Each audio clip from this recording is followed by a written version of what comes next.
Last but certainly not least, I'm very pleased that we have my colleague and friend Eric Zolt speaking to us today. He is the go-to guy for agencies and governments around the world when it comes to tax policy.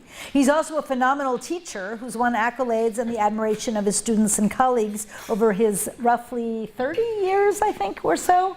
Is that about right? More. Okay, well, roughly 30 years here at UCLA Law.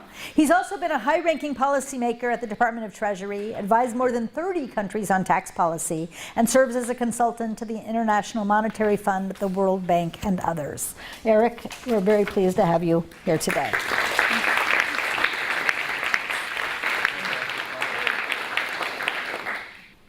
Thank you, Jennifer, and thank you all for staying here till the very end. I'd like to begin with a question of why the United States needs less progressive taxes. And because I don't like suspense, I'll just tell you the answer. It's to fund more progressive social programs. I have 4 key messages I want to convey today. First, that our view of tax and spending policies may be influenced by several misconceptions, whether with respect to the level of inequality, poverty, or economic mobility, as well as the scope and the effect of our current tax systems. Second, I'm convinced how a country raises revenue influences how the funds are spent. And what really matters is the aggregate effect of government tax and spending policies, not just the progressivity of the tax system. And finally, my takeaway is the United States needs to consider adopting less progressive taxes to fund more progressive spending programs. Now, inequality generally plays the villain not only in academic studies, but in popular press and presidential elections. Several studies have linked inequality to many bad social outcomes. And if you look, here's a picture of inequality and how it's changed over the last 100 or so years. This figure is from work by Thomas Piketty, who really deserves remarkable credit for raising awareness of increasing income inequalities. As you can see, we started from high levels in the early 1900s. We were then lucky enough to have 2 world wars, a Great Depression, high inflation rates, high taxes that succeeded in reducing inequality to more acceptable levels. But since the 1980s, we've had a dramatic increase in the level of inequality.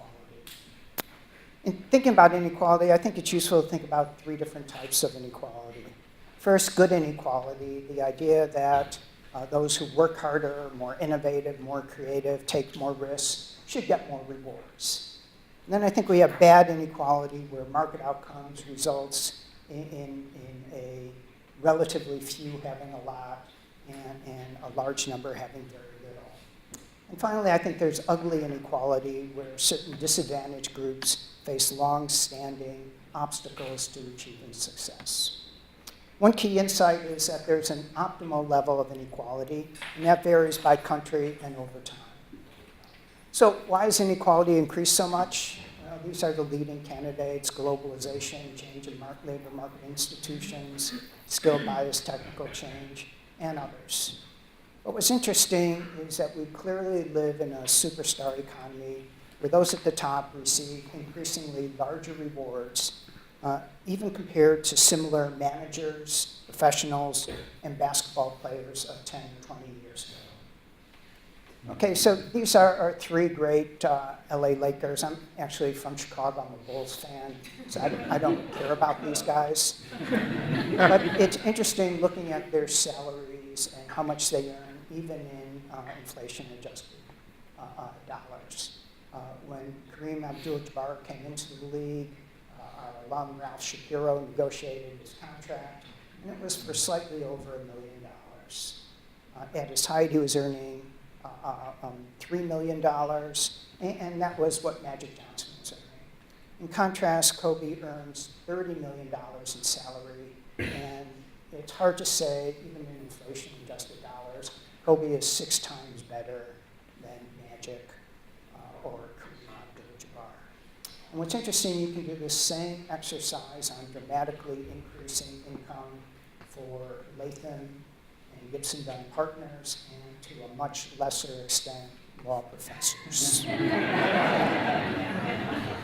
Okay, so to understand inequality, one of the key concepts is the Gini coefficient. And it really is a relatively simple exercise. Just like in grade school where you lined up according to height, in this chart you line people up according to their relative income or wealth. All right, so those at the far end, those far right, that's Zuckerberg, that's Gates, that's Buffett. And if you move a little over, there's Martine, a little over there, Dean Mnuchin. And then if you get to the 50% level, that's me. So what I like to do with my students, is exercise, and it's a sumo wrestling exercise. I've been doing this for about 10 years. And it's really a simple story. I tell them they're training to participate in a sumo wrestling tournament in October. There are 10 participants. You've never seen anybody wrestle before. This is your only source of income for the year. How do you divide up the 500,000? And what's interesting, students fall into 3 groups. One are those who want to divide it relatively equally or completely equally, communists. Then there are those who go for moderate progressivity. And then we have a large number that skew it heavily towards the end, a winner-take-all society. What I find interesting, if I look at income distributions with respect to the United States by deciles, this is the result. So the top decile, if the total pool, total pie was 500,000, would get slightly less than half, and those at the bottom would only get 5,000. And while I think those who do better and succeed should be well rewarded, I'm concerned that the opportunities for people may not be the same. And in some cases, some people have real advantages over others. Okay, so if what I was focusing on is inequality only, the primary focus is relatively straight. The primary solution is relatively straightforward. All I have to do is take from the rich and give to the poor. But doing so has real efficiency costs, and I also have priorities. I am much more concerned with making the poor richer than I am with making the rich poor. So I would, for example, tolerate relatively high levels of inequality if levels of poverty was relatively low in our country. But unfortunately, this is not the case. My students have no idea who this is. I tell them it's Lady Gaga. Right, this was just released last week, looking at relative poverty levels. And the good news is there's a slight decrease over the last couple of years. The bad news is we have the highest level of any developed country. And for certain groups, these level of poverties are remarkably high. I would also be more comfortable with high levels of inequality if we had high levels of economic mobility. But unfortunately, much of our beliefs about economic mobility are influenced by this man, Horatio Alger. So Horatio Alger wrote the same story over and over again, relatively straightforward, work hard, get ahead. Individuals are not limited or defined by their starting position. And as others have noted, there's a lot of key assumptions in there, and these assumptions probably are not valid. It boils down to, in my mind, your reaction to the questions, why the rich are rich and why the poor are poor. And if you believe the rich are rich because they're smarter, they work harder, or jump higher, more innovative, then they really deserve what they get. But if you believe the rich are rich because they're lucky, or well-connected, or better opportunities, then it's more problematic. Similarly, why are the poor poor? If you think it's because they made bad choices, education, or family decisions, or are lazy, or is it that they are unlucky and significantly disadvantaged? And perhaps not surprisingly, beliefs in the United States differ radically from other countries. So this survey a couple of years ago looking at the morality of taxation basically asked 2 questions. People have the right to keep the money they earn, and second, people have the duty to pay taxes to fund government services. And I find it striking the difference between the US and the UK. Canada would be similar. And I also find it interesting that if you compare Democrats to conservatives in the UK, they're about the same. All right. So how do we do on levels of economic mobility? The answer is really poorly. All right. So while we think of the US as the land of opportunity, this is a study of looking at intergenerational mobility by comparing the income of the fathers to the income of the sons. So it effectively asks the question, how well can you estimate the income of the son by knowing the income of the father? All right? And in the United States, you can explain 47% of the variance just by knowing the father's income. In contrast, in Canada, it will explain less than 20% of the variance. All right, I want to move now to some misconceptions about tax and spending policies, focusing on the overall level of taxation, distribution of tax burden, relative use of different tax instruments, and the effectiveness of using the tax system to reduce inequality. And then I'm going to look at spending programs, looking at the level, our spending through the tax system, and the beneficiaries of these programs. So starting with the level of the tax burden, despite the rhetoric, despite the concern that we are overtaxed, as compared to other countries, we are at the bottom and have been there for a long time, and in many cases, substantially less. So as my colleague Kirk Stark likes to say, we are one nation undertaxed. But if you look at the share of liability, share of tax liability, I find this really striking. So the blue is the highest quintile. And just over the last 30 years, we have a much different tax system than we did before. So the wealthy are paying 90% of all taxes, and what we have is a declining tax share from the middle class and the lower middle class. And this change was not a result of some well-thought-out policy. It resulted from 4 different policies that led together. First, a bipartisan decision that poor should not have to pay income taxes. Second, we converted our welfare system into a workfare system with the earned income tax credit.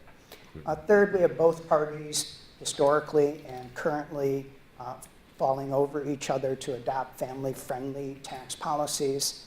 And finally, tax reductions for this group was a not-so-secret sauce just to argue for tax cuts for the wealthy. I find this fascinating. This looks at our tax system and shows how it differs from other countries. And the short answer is we make much greater use of the personal income tax as compared to many other countries, which makes much greater use of consumption taxes. So while we are a low tax country, we are a very high income tax country. So then I asked, how effective are taxes in reducing inequality? And it turns out government policies, whether on the spending side or the tax side, reduce it by about 30%. And what's interesting to me is 20% is from the spending programs, only 10% is from the tax programs. How do we compare to other countries in using fiscal policy to reduce inequality? Again, we're just about at the bottom. Other countries are much more successful on reducing levels of inequality with government actions than the United States. So part of the reason this is hard is we have changing beneficiaries for government spending. It used to be more went to people in the bottom quintile. Now more is spent on the elderly. And as I get older, I'm less bothered by that. The other thing we have is a lot of social spending through the tax system. We lead the world with, in effect, subsidizing housing, health insurance, education, retirement savings through tax subsidies rather than direct grants. And when you think about it, what we're doing is we're subsidizing those at the very top of the income distribution. Because once I showed you the prior charts that 47% of Americans don't pay taxes, that means 47% of Americans are not going to receive any tax benefits for housing, retirement savings, pension, health insurance. All right, so then what I want to do is just introduce 2 concepts that may be useful in thinking about tax and spending policy. The first is based on work by a guy named Jeffrey Timmons, who was interested in the question, of what is the relationship between how government raises money and how they spend it. All right, and here's what he found. He found those governments with the most progressive taxes, income taxes, spend more on production of property rights. And then he found those governments with the more regressive taxes spend more money on social programs.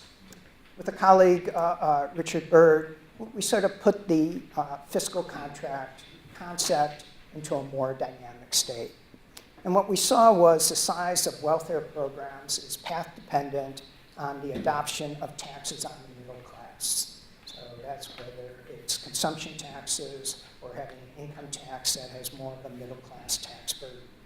And what's fascinating that countries with strong left-wing governments and labor unions who you think would soak the rich and then instead have a tax policy that relies heavily on regressive consumption tax to fund social programs. So when I think about the relative priorities again, I think how you structure it depends on whether you're more concerned with reducing inequality or reducing poverty or increasing economic mobility. And how you weight those priorities will influence decisions that you make on the tax and spending policies. So in conclusion, I think it's time for post-partisan tax and spending policies.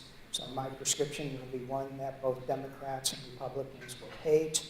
But it's based on the notion that tax systems are blunt instruments and are not particularly effective for redistributing income and wealth. And well-designed programs for health and education are more likely to be effective in reducing disparities between the rich and the poor. So we need to think to move away from thinking about just taxing the rich as the primary way of funding government programs for the middle class and the poor. And thus, I think the United States needs less progressive taxes to fund more progressive spending programs. Thank you.